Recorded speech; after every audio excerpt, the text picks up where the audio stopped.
9월 25일 두려움을 내려놓고 믿음의 눈으로 보라. 창세기 42장 35절에서 38절까지의 말씀입니다. 이 아들들은 아버지에게 이집트에서 있었던 일을 말씀드린 후에 이 곡식이 들었던 자루들을 내려놓습니다. 그런데 그제서야 비로소 각 사람의 돈뭉치가 그 자루 속에 있는 것을 보게 됩니다. 그러니 이 10명의 형제와 야곱은 두려움에 빠지게 되죠. 왜입니까? 정당한 가격을 치르고 곡식을 사온 줄 알았는데 돈이 그 자리에 있었다. 그렇다는 건 다음번에 갈 때 그것이 빌미와 명분이 돼서 해를 당할까 생각했기 때문입니다. 그들은 곡식을 구걸하러 갔던 게 아닙니다. 정당한 값을 치르고 사려고 갔었는데 지금 그들이 당하고 있는 현실은 도대체 왜, 무엇 때문에 돌려줬는지도 모르는 돈이 다시 자루 속에 있었다. 마치 돈을 낼 것처럼 하고 내지 않은 채 곡식을 훔쳐 돌아온 것과 같이 역임을 받을 수 있기 때문에 그 두려움에 빠진 것이죠. 그러니 야곱이 그들에게 이렇게 말합니다. 너희가 나에게 내 자식을 잃게 하도다.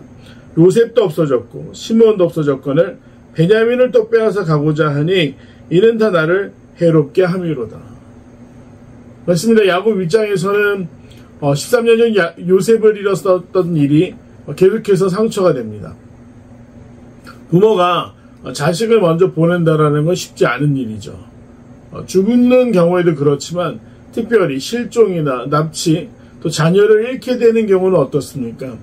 그 아이의 생사를 알 수 없기 때문에 포기할 수 없는 것이 부모의 마음입니다.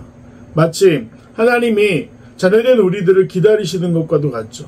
야곱은 정말 그 가슴이 타는 심정으로 시므온도 돌아오지 못했고 이제 베냐민까지 데리고 가겠다고 하니 도저히 견딜 수가 없었습니다. 그러자 이 장남이었던 르우벤이 나서서 형제들을 변호하고 또 아버지를 설득하려고 노력합니다. 르우벤이 이 형제들을 대표해서 여러 가지 일들을 결정하거나 또 인도하려고 했던 좋은 경우들도 있었죠. 물론 그는 아버지께 큰 죄를 지었지만 그 이후에 보여지는 모습들은 장남으로서의 책임감을 가지고 있었다. 그래서 뭐라고 이야기합니까? 자신의 두 아들을 담보로 베냐민을 데리고 가겠다. 아버지를 설득시키기 위해서 정말 자신의 가장 소중한 것을 걸고 이야기했습니다. 그런데 야곱이 또 이렇게 얘기하죠. 내 아들은 너희와 함께 내려가지 못하리니 그의 영은 죽고 그만 남았습니다. 만일 너희가 가는 길에서 재난이 그에게 미치면 너희가 내 흰머리를 슬퍼하며 수월로 내려가게 함이 되리라. 이 야곱은 요셉을 잃었던 일이 큰 상처였고 또 자신에게 라헬의 소생으로 마지막으로 남은 아들 베냐민에 대한 집착과 편애를 드러냅니다. 다른 형제들, 자기가 원치 않았던 결혼이지만 이미 그의 아내가 되었던 레아라든지 또 두 첩의 소생들에 대해서를 지금 보면 구별하고 있습니다. 베냐민에 대해서 내 아들은, 그럼 다른 아들들은, 이 르우벤이나 다른 자식들은 아들이 아닌가요? 맞습니다. 그러나 야곱은 여전히 그 라헬의 소생들에 대한 이 편애를 거두지 못했고 그래서 베냐민을 구별해서 부르고 있습니다.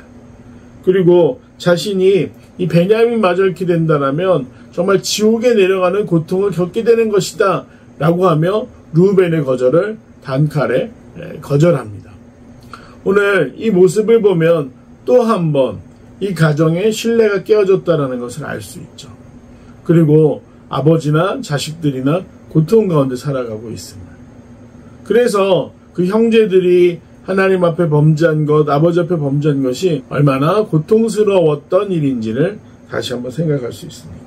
이 중요한 것은 신뢰가 없었고 두려움이 가득했기 때문에 호의를 호의로 받지 못하는 상황들, 사랑을 사랑으로 받지 못하는 상황들, 이것이 죄가 얼마나 치명적인 것인지, 그리고 정말 하나님에 대한 믿음이 지금 이 가족 전체가 하나님 앞에서 그 믿음이 흔들리고 있다는 것, 그와 같은 상황들을 알 수가 있습니다. 짧은 본문이지만 그리고 그 가족이 처해 있던 위기, 첫 번째는 가뭄이라는 위기였고 두 번째는 애굽을 다녀오면서 요셉을 제외했지만 알아보지 못하며 요셉의 친절을 오해하고 있는 이런 상황들. 그래서 결국 어떻게 됩니까? 그들은 돌아가 시몬을 데려와야 했음에도 그러지 못합니다. 우리 내용 관찰과 결단과 적용을 살펴보면서 다시 한번 말씀을 정리하도록 하겠습니다. 르우벤은 야곱에게 베냐민을 데려오지 못하면 어떻게 해도 좋다고 말합니까? 자신의 두 아들을 죽여도 좋습니다 라고 이야기했습니다. 르우벤의 호소에 야곱은 어떤 반응을 보입니까? 내 아들은 너희와 함께 내려가지 못할 것이다. 단칼에 거절해버리죠. 연구와 묵상입니다. 야곱은 왜 르우벤의 이야기를 듣고도 베냐민만 보내지 않으려 합니까? 라헬의 소생 중에서 자기가 사랑했던 간의 소생 중에 베냐민만 남았기 때문이죠. 요셉을 잃은 상처, 또 이 10명의 형제가 내려갔지만 9명이 돌아온 현실을 보면서 아들들의 말을 전혀 믿지 못했기 때문에 베냐민을 보내려 하지 않았죠. 느낀 점입니다. 아들들과의 갈등 속에서 끝까지 베냐민만 붙들고 편애하는 야곱의 모습을 보며 무엇을 느낍니까? 처음부터 잘못되어 있었죠. 레와와의 결혼을 했음에도 불구하고, 물론 그건 삼촌 라반이 속인 것이지만 라헬을 향한 집착과 사랑, 그래서 그가 긴 시간을 정말 라헬을 위해서 삼촌에게 노동력을 제공하고 그렇게 해서 얻게 됐던 두 아들 요셉과 베냐민에 대한 편애, 그랬기 때문에 나머지 형제들은 정말 아버지의 사랑에 간절했고 아버지 인정에 간절했음에도 불구하고 이 편애가 계속 불러오는 고통에 대해서 야곱은 깨닫고 있지 못합니다. 5번, 어려운 일을 당해 두려움에 사로잡힌 나머지 하나님의 섭리를 놓쳤던 때는 언제입니까? 오늘 어떤 상황에서도 두려움을 내려놓고 믿음의 눈으로 바라보기에 무엇을 실천하겠습니까? 지금 여기서 보면 기도가 없습니다. 오늘 야곱의 가족은 두려워하면서 여전히 자신들의 처세술이나 머리만 믿고 있습니다. 그렇기 때문에 우리가 위기가 찾아올 때 어떻게 해야 됩니까? 하나님 앞에 먼저 기도해야 된다.